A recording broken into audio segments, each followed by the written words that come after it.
So I'm about halfway through Why the Last Man, and I thought I'd jump on the review channel, do a quick review of the first 30 or so issues, and give my thoughts and opinions. Now, before I jumped into this book, I was super excited about it. I've heard nothing but wonderful, wonderful things about Why the Last Man.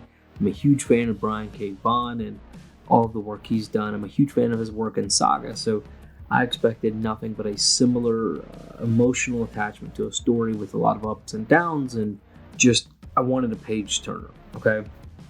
And Why the Last Man was a story I've heard nothing but wonderful things about. And generally, comic books haven't let me down in the past. Sweet Tooth, great. Invincible, wonderful. Saga, great. Fables, I don't think Fables was meant to read it in a consecutive, reading like I was doing, trying to read it all at one time. But what I will say is Why the Last Man has been a bit of a downer for me. It wasn't at all what I expected in my head. The concept of the man of York Brown being the only guy left, awesome, makes sense. And of course his monkey, which is a hilarious comedic relief. But the concept that it was, at least in the first issue, I haven't gotten to the very end yet, but this medallion is what caused the medallion going across a certain line is what caused this crazy plague. I thought the way the plague played out was really interesting. Everybody just started bleeding and dying. That was crazy.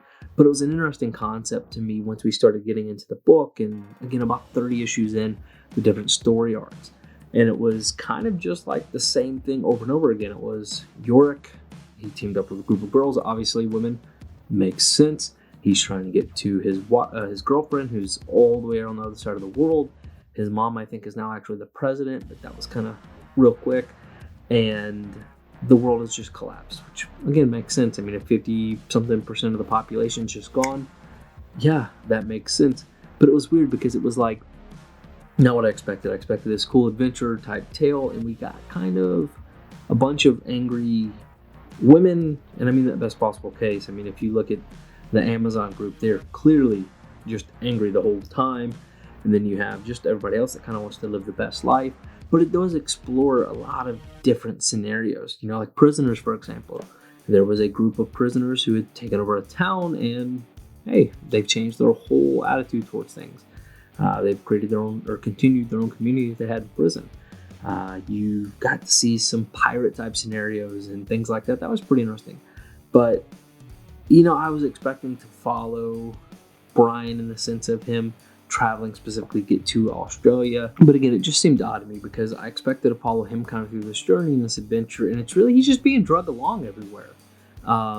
Nothing really positive's happened for him. Finally kind of starting to realize that the reason why he was the last man was actually his monkey and the monkey's poop. So that was okay.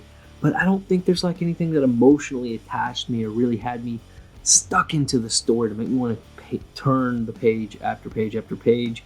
And it was just, it's interesting.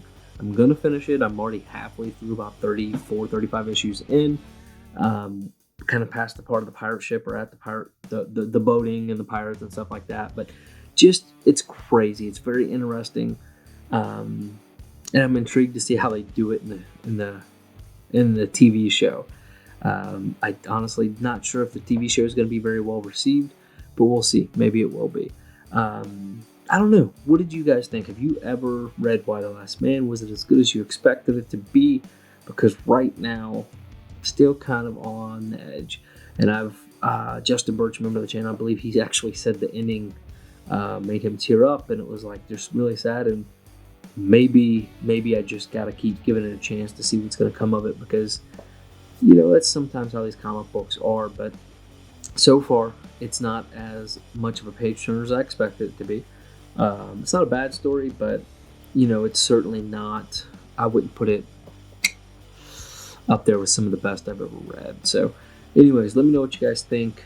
I'm maybe a 5 out of 10 so far, but first 30 issues, that's a lot, right? So I'm, say, 20 pages a piece times 30, that's 600 pages.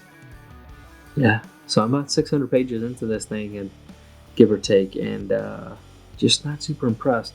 So let me know what you think. I still recommend, give it a try. Pick up the first trade paperback. Guys, you're the best part of Two Brothers Comics, and as always, collect your way.